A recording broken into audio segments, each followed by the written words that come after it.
Yo, what's going on, guys? Bobby here, and today I got a banger for you guys. I'm gonna be letting you guys in on a little bit of a secret. I'm gonna show you guys all the brawlers that are very underrated on the community, or by the community I should say, that pros absolutely abuse in scrims, tournaments, ranked, and whatever else. So coming in at number 1, we have Cord. Now Cord did just get buffed. He is one of the best brawlers in the entire game. I would say he's at least top 5, maybe even top 3, and he just got a little bit over buffed. Like, he was already kind of good. Like, Cord is always going to be good at countering tanks, similarly to, like, no matter how bad Lou is, if you're facing a tank, Lou is still going to be good, right? So Cord was still good enough to be good into tanks, and if you're facing something like Primo and Barley, for example, Cord's just going to absolutely tear that up. Good into throwers and good into tanks. So he was already usable, but then Brawl Stars just completely overbuffed him. I'm pretty sure he got 3 separate buffs, and now it just seems like his damage is like completely unreasonable.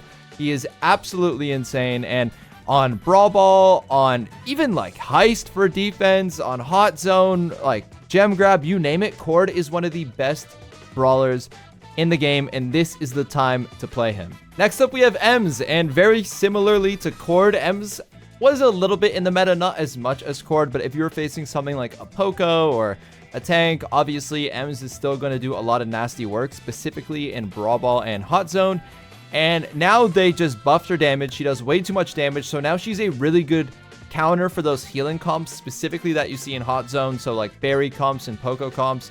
Ems just absolutely destroys, and then obviously tanks, Ems is going to do really good into as well. So Ems is another one of those brawlers. Like, people still are picking Chester as kind of like their main anti-tanks, but Ems, Cord, these options are way better nowadays than Chester, so start upgrading your Ems. Ems is a very top-notch brawler these days. The knockback also is very useful. A lot of people play shoot through wall Ems, where if you're in like a draft setting like ranked and you're not facing any tanks, sure, shoot through wall is okay, but any type of aggro like an Edgar, a Mortis, a Buzz, like any type of tank is just gonna absolutely abuse you if you don't have that knockback equipped. So make sure you have that knockback if you are planning on facing high HP assassins or tanks. Okay, next up we have Brock. Now Brock is like criminally underrated by the community, and let me explain to you guys why Brock is so good and so easy to play. So Brock is one of the few brawlers, maybe even the only brawler, I'm not going to look at every brawler right now to fact check that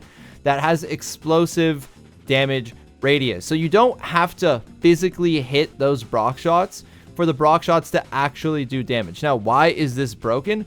This is broken because you can absolutely area deny so many places. Like, with Piper or with Bell, you need to hit that shot. Like, you need to hit that tile. But with Brock, you don't need to hit the tile. You can miss by a little bit and still get that hit. And that just makes it so hard for brawlers to push into you if you keep that perfect max distance with Brock. Now, pros have basically perfected this to where if you're playing Brock, and Brock is usually pretty squishy. Like, obviously a Bell or a B are a lot more difficult to push into because of traps or the B slow and the B 4K shot. But Brock these days is basically just as hard because pros just hit every shot when it comes to keeping that max range, and you can't really juke out of that explosive radius. Now Brock is really good into brawlers that have like 6 or 7 or something around that tiles of range. So brawlers like Penny or Janet or Mr. P, like just kind of those mid-range brawlers, Nita, like just get absolutely destroyed by Brock because you just can't get even close to the Brock, and the Brock, you know, just taps you up. Brock, I would mainly stick with like Heist and Knockout. So yeah, I don't know. I would definitely play Brock a lot more if you're not, especially into those mid-range brawlers. Next up, we have Bonnie. Bonnie got a hypercharge, and this just completely changed Bonnie. Like, Bonnie actually became broken because the hypercharge charge rate is very fast, like very, very, very fast. And what I think the best thing about Bonnie is you can't really play an aggressive brawler into Bonnie. Like, you can, but what that does is that feeds a ton of supers, which obviously Bonnie, if you're feeding supers, is going to be really good.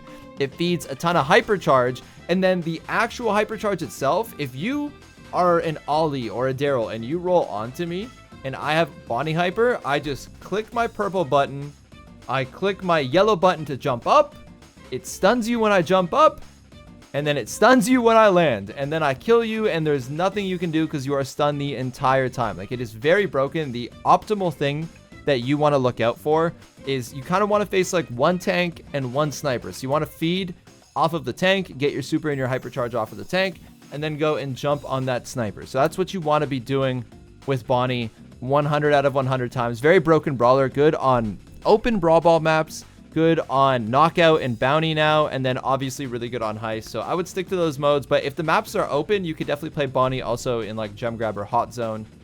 You can make it work 100%. All right, next up we have Shade. So sorry for the gameplay. My Shade only has 167 trophies. I don't play a lot of ladder with the new brawlers because, like, I don't know, like Brawl Stars completely killed ladder for me at least, so it's kind of useless. But yeah, there's not too much to talk about for Shade that you guys won't be able to understand or you haven't heard. Just the hyper, man. The hyper is unstoppable. Even when you're facing counters like Hank or Doug are the biggest Shade counters, because if you go near those brawlers, they're going to dish out more damage to you and can shoot, you know, through those walls than you can do to them. But with the hyper, that's not necessarily true. Like with Doug and with Hank, even though they counter you, they are going to charge your hyper, and you get your hyper very, very fast. So once you get that hyper, you're doing 4,000 damage a shot. It doesn't matter where you hit it. You have that big gadget shot, which you always need to combine with your hyper, where like you're just doing crazy amounts of work, and it's no skill, you know? If you have a free matchup, you're going to automatically win, and every pro knows this. Like there's a couple hypercharges that are always in the game that just have no counterplay, and this is one of them, and it charges very fast. So if you're trying to get some easy trophies, play some Shade on like hot zone or especially gem grab, get that hyper and just go crazy. All right, next up we have Mr. RT. This, like, I just don't get it. Like RT, I think about a year ago today was at his best. Like he's really good in knockout and bounty, because he can, you know, do work into any type of range, just 2-tapping gadget. And then he was also good on like hot zone because you can use that Jackie form and kind of just like hold it down.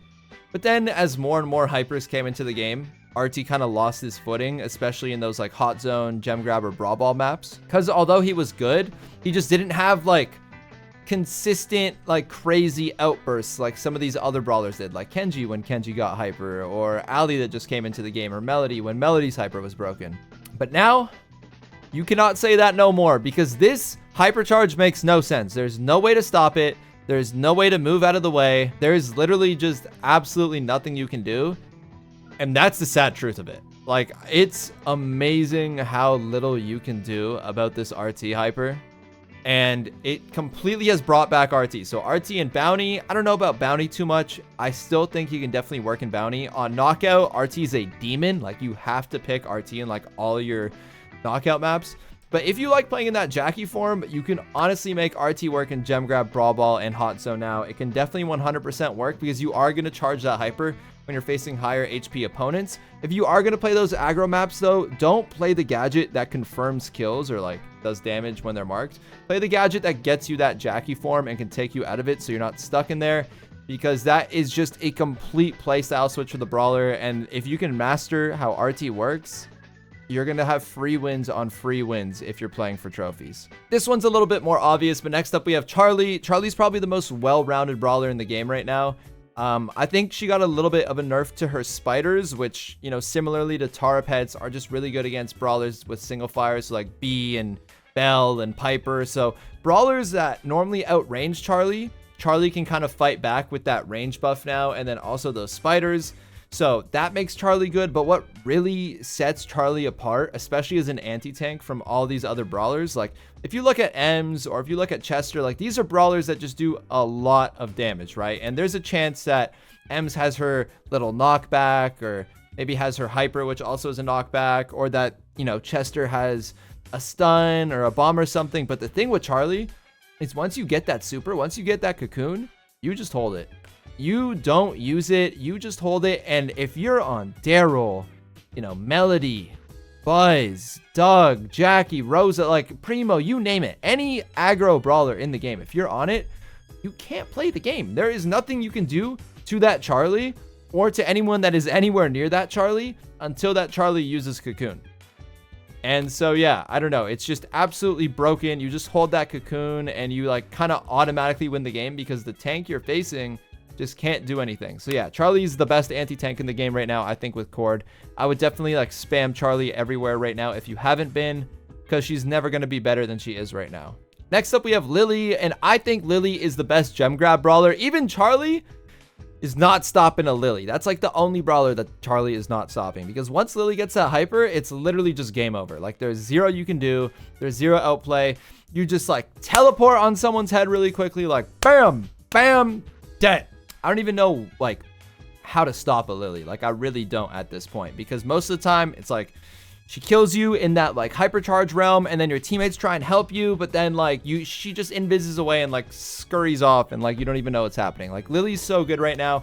If you're playing Lily, just don't play passive. Just go in over and over and over and over, and it's gonna work out. I would definitely stick to gem grab though. Like, you can 100,000% make Lily work on other modes, but gem grab, Lily's like the best brawler, and I don't know if she's anywhere near the top 10 anywhere else. So just, if you're playing gem grab, play Lily, get the hyper, get a free 1,000 trophies. You can even get to 2,000 easily. Come on. Next up, we have Miko. Now, you guys might notice I'm playing Showdown here. I don't really normally ever play Showdown, but Heist wasn't out, and I didn't want to like misrepresent Miko for you guys. So I'm not saying play Miko in Showdown.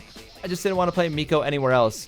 And you guys see the gameplay and be like, oh, it could work. Like, because no, it can't. I mean, it can, but it can't. So anyways, Miko was really good on Heist. Like, Miko was already a top 5 Heist brawler, I think. One of the best base race brawlers. And then Brawl Stars was like, you know what? Let's buff the damage. So if you use the correct star power, which I'm not using in this game because there's, you know, no safe on Showdown, but if you use the one that doubles your damage to objects, I think that's basically what it does, you are going to destroy a safe. Like, I've played so many scrims where I go 0-4 stats, 0 kills, 4 deaths, healing stat, star player. That's literally how it goes with Miko. You jump in, you crack the first, you know, safe, then you go back in, do the second one. Like, you go in and you just go for 25% every time, and there's no brawler that can really stop you besides RT in that Jackie form stomping on you. So yeah, I don't know. Miko's broken. Play Miko on Heist. Make sure you're using the right star power, and everything should be good. And then finally, again, I apologize for the Jay gameplay. Same story as Shade, new brawler. I'm not playing for trophies. But yeah, Jay is really good. Jay is like really strangely overpowered. It's like, he has the range to be able to kind of fight anyone.